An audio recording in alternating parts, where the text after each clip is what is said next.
എല്ലാവർക്കും ഞങ്ങളുടെ ലോകത്തേക്ക് സ്വാഗതം. അപ്പോൾ ഞങ്ങൾ കുറേ നാൾക്ക് ശേഷമാണ് ഒത്തുകൂടിയിട്ടുള്ളത്. ഞങ്ങൾ ഇങ്ങനെ ചിന്തിക്കുമായിരുന്നു, ഒരു സൺഡേ ആയിട്ട് ഇപ്പം എന്താ ചെയ്യുക. എനിക്ക് കുറച്ച് വർക്കും കാര്യങ്ങളൊക്കെ ഉണ്ടായിരുന്നു. അത് കഴിഞ്ഞപ്പം ഞങ്ങൾ തീരുമാനിച്ചു വെറുതെ ഒരു മേക്കപ്പ് വീഡിയോ. അങ്ങനെ വലിയ കാര്യമായിട്ടൊന്നുമില്ല. ഡ്രസ്സൊക്കെ ചെയ്ത് ദക്ഷക്കുട്ടീനെ ഒന്ന് മേക്കപ്പ് ചെയ്ത് ഒരു സുന്ദരിയാക്കിയിട്ട് നിങ്ങളൊന്ന് കാണിക്കാമെന്ന് വെച്ചു. അപ്പോൾ വീഡിയോയിലേക്ക് പോകാം. ഡ്രസ്സൊക്കെ ഇട്ട് സെറ്റായി വന്നിട്ടുണ്ട്. ഞാൻ ഈ മുടി ഒന്ന് വാരി കെട്ടിയേക്കട്ടെ, ഇല്ലെങ്കിൽ ഭയങ്കര ബുദ്ധിമുട്ടായിരിക്കും എനിക്കും ഇവൾക്കും. വേറൊരാൾ കാണാൻ വന്നിരിപ്പുണ്ട്. ഓക്കെ, അപ്പോൾ സെറ്റ്. ഞങ്ങൾ കൺസീലറൊക്കെ ഇട്ട് ഒന്ന് സെറ്റ് ചെയ്യുവാണ്.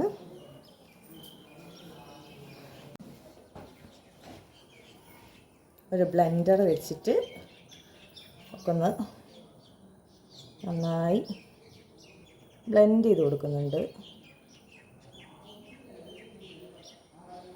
സെറ്റ്. കുറച്ച് ഫൗണ്ടേഷനൊക്കെ ഇട്ട് കൊടുക്കാം. ഇത് ഏകദേശം ഇവിടെ ഷെയ്ഡ് തന്നെയാണ്.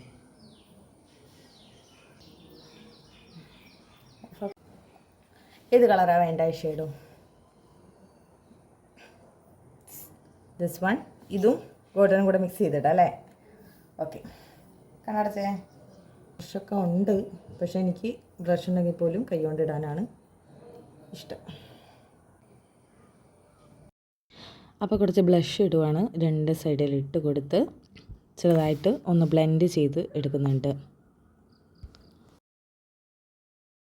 അടുത്തത് ഐബ്രോ പെൻസിൽ ഉപയോഗിച്ചിട്ട് ഐബ്രോ എഴുതി കൊടുക്കുകയാണ്. വലിയ രീതിയിലൊന്നുമില്ല, കാരണം അവളുടെ ഓൾറെഡി രാവിലെ തന്നെ കുളി കഴിഞ്ഞപ്പോൾ ഒന്ന് ഐബ്രോ എഴുതിയിട്ടുണ്ടായിരുന്നു. അപ്പോൾ ജസ്റ്റ് ഒന്ന് വരച്ച് കൊടുക്കേണ്ട പണിയേ ഉണ്ടായിരുന്നുള്ളൂ. അവളുടെ ഐബ്രോ പെൻസിൽ തന്നെയാണ്. ഈ പെൻസിൽ ഉപയോഗിച്ചിട്ടാണ് കുറേ കാലമായിട്ട് അവൾക്ക് ഐബ്രോ എഴുതാറ്. അടുത്തത് ഡാസ്ലറിൻ്റെ ഒരു കുഞ്ഞ് ഐലൈനർ വെച്ചിട്ട് കണ്ണിന് മുകളിൽ എഴുതി കൊടുക്കുകയാണ്. താഴെ എഴുതുന്നത് വലിയ ഇഷ്ടമല്ല. എൻ്റെ അനിയത്തി ഒന്ന് വന്ന് തലയിട്ട് നോക്കി പോയി, പിന്നെയും വന്നിരിക്കുകയാണ്. വീഡിയോ എടുക്കാമെന്ന് കണ്ടപ്പം ഒന്ന് വന്ന് 2 കമൻ്റൊക്കെ അടിച്ച് പോകാമെന്ന് വെച്ചു. കക്ഷി എൻ്റെ കസിൻ്റെ വീട്ടിൽ ഇന്ന് 1 ഡേ സ്റ്റേക്ക് വേണ്ടിയിട്ട് പോവുകയാണ്. അതിനാണ് ഈ പെട്ടി സാധനമൊക്കെ പാക്ക് ചെയ്തിട്ട് പോകുന്നത്. അപ്പം കുറച്ച് വർത്താനൊക്കെ പറഞ്ഞു. പോയി കഴിഞ്ഞാൽ വിളിക്കണം, ആക്കണം. ഞങ്ങളാരും വിളിക്കത്തില്ല എന്ന് പറഞ്ഞു. അങ്ങനെ ശശിയായി. പെട്ടിയും പ്രമാണമൊക്കെ എടുത്ത് അനിയൻ കൂട്ടാൻ വന്നിട്ടുണ്ടായിരുന്നു. അങ്ങനെ എല്ലാവർക്കും ടാറ്റ ബൈ ബൈ പറഞ്ഞിട്ട് ആൾ അവിടുന്ന് സ്കൂട്ടായി. അവളുടെ സാധനങ്ങളാണ് പകുതിയും മുക്കാലും. ഇപ്പോൾ ഇട്ടിരിക്കുന്ന ഡ്രസ്സും പിന്നെ ഈ ഐലൈനറും ഐബ്രോ പെൻസിലും സാധനങ്ങളൊക്കെ കക്ഷി വാങ്ങി വെച്ചതാണ്.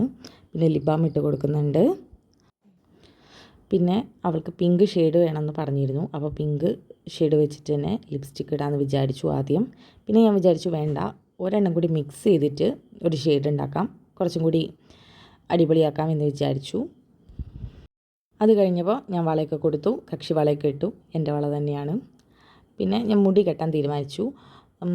മുടി കെട്ടുമ്പോൾ നന്നായിട്ട് എണ്ണ ഇട്ടിട്ടുണ്ടായിരുന്നു. സ്വന്തമായിട്ട് ആണ് ഇന്ന് കുളിച്ചത്. അപ്പോൾ എണ്ണയൊക്കെ ഇട്ട് വളരെ കുളമാക്കി വെച്ചിട്ടുണ്ട്. അതുകൊണ്ട് മുടി ഒരു തരത്തിലും കെട്ടിയിട്ട് റെഡി ആവുന്നുണ്ടായിരുന്നില്ല.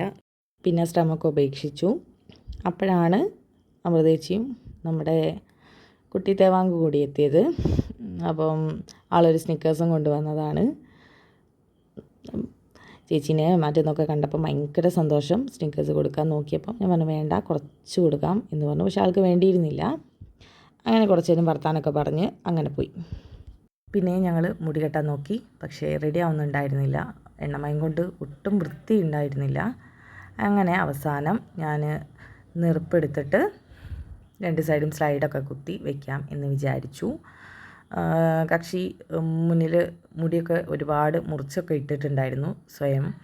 അതുകൊണ്ട് തന്നെ ഒന്നും വൃത്തിക്ക് നിൽക്കുന്നില്ല. ആദ്യം തന്നെ ഞാനൊരു കമ്മൽ ഒന്ന് വളച്ചെടുത്തിട്ട് ഒരു നെറ്റി ചുട്ടിയൊക്കെ നോക്കി, പാളിപ്പോയി, വീണുപോയി. പിന്നെയും രണ്ടാമതും ഞാൻ ശ്രമം കൈവിടാതെ അവസാനം ഞാൻ എങ്ങനെയൊക്കെയോ അത് വെച്ച് ഒപ്പിച്ചു. അങ്ങനെ കമ്മലൊക്കെ സെലക്ട് ചെയ്ത് അത് 2 കാതിലും ഇട്ടു.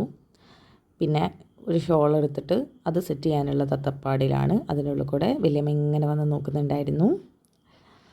ഏറെക്കുറെ ഒന്ന് സെറ്റായി വന്നപ്പോഴാണ് നമ്മുടെ യദുക്കുട്ടൻ പിന്നെയും വന്നത് ആൾക്ക് ക്യാമറേൻ്റെ മുന്നിൽ വരണം എന്ന് തന്നെ നിർബന്ധം. ഞാനത് കാണിച്ചു കൊടുത്തു.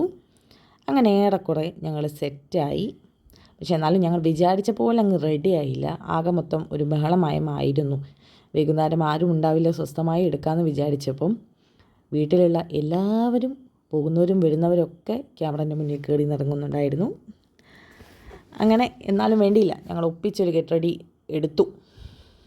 എല്ലാവരും ഞങ്ങളുടെ വീഡിയോ ലൈക്ക് ചെയ്യണം, ഷെയർ ചെയ്യണം, സബ്സ്ക്രൈബ് ചെയ്യണം. കൂടാതെ തൊട്ടടുത്തുള്ള ബെല്ലൈക്കൺ കൂടി ഇനേബിൾ ചെയ്യണം.